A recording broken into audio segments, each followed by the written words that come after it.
शाम ढल रही है।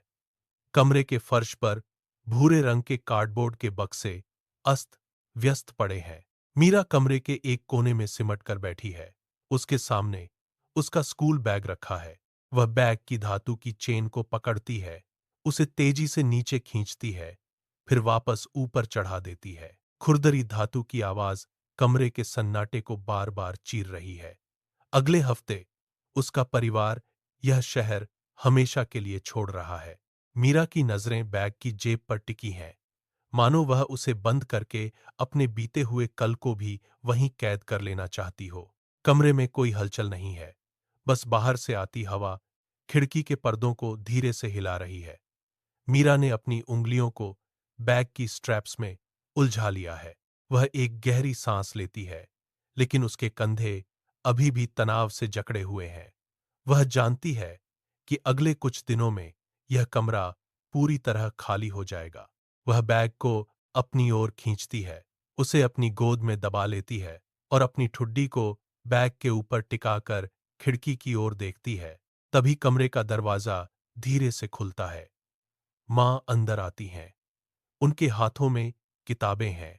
वे एक बक्से के पास झुकती हैं और किताबों को व्यवस्थित तरीके से अंदर रखती हैं। माँ मीरा के पास आती हैं। माँ मीरा के कंधे पर हाथ रखती हैं। मीरा का शरीर अचानक से अकड़ जाता है। वह अपना चेहरा घुटनों के बीच छिपा लेती है। माँ झुककर उसके चेहरे को देखने की कोशिश करती हैं। वे धीमी आवाज में पूछती हैं, मीरा, तुम इतनी चुप क्यों हो? मीरा कोई जवाब नहीं देती। वह अपनी उंगलियों से अपने घुटनों को जोर से दबाती है। फिर वह अपना सिर उठाती है। वह अपने स्कूल बैग की ओर इशारा करती है। वह कहती है, मैं अपनी क्लास, अपनी टीचर और पूजा को छोड़कर नहीं जाना चाहती। उसकी आवाज कांप रही है। वह कहती है, वहां मेरा कोई नहीं होगा। मीरा की आंखों में नमी है। वह मां की ओर देखती है। वह पूछती है, अगर वहां कोई मुझसे दोस्ती ही नहीं करेगा तो? मां उसे अपने पास बिठाने के लिए हाथ आगे बढ़ाती हैं। तभी कमरे के दरवाजे पर एक हल्की आहट सुनाई देती है। दादी अंदर आती हैं। उनके चलने की धीमी लय कमरे के भारी सन्नाटे को तोड़ती है। वे मीरा के पास जाकर बैठ जाती हैं। दादी का हाथ मीरा के ठंडे हाथों को छूता है और उन्हें मजबूती से थाम लेता है। मीरा अपना सिर उठाकर दादी की ओर देखती है। दादी की आंखों में एक पुरानी चमक है। वे खिड़की के बाहर ढलते सूरज को देखती हैं और धीरे से कहती हैं, मीरा, क्या मैं तुम्हें एक पुरानी बात बताऊं? मीरा बिना कुछ कहे धीरे से सिर हिलाती है। दादी अपनी पकड़ थोड़ी और मजबूत करती हैं। वे बोलना शुरू करती हैं, जब तुम्हारी मां छोटी थी तब हमें भी शहर बदलना पड़ा था। मीरा की आंखें फैल जाती हैं। दादी आगे कहती हैं, वो भी बिल्कुल तुम्हारी तरह डर गई थी। नए स्कूल के पहले दिन वो बेंच पर अकेली बैठी रही। उसने किसी से बात नहीं की। दादी की आवाज में एक ठहराव है जो मीरा को अपनी ओर खींच रहा है। मीरा अब पूरी तरह से दादी की बातों में खो गई है। उसके मन में यह सवाल कौंध रहा है कि क्या उसकी मां भी कभी उतनी ही डरी हुई थी जितनी वह आज है। वह अब यह जानने के लिए उत्सुक है कि उस कठिन स्थिति का अंत क्या हुआ था। दादी ने मीरा की ओर देखा और कहानी जारी रखी।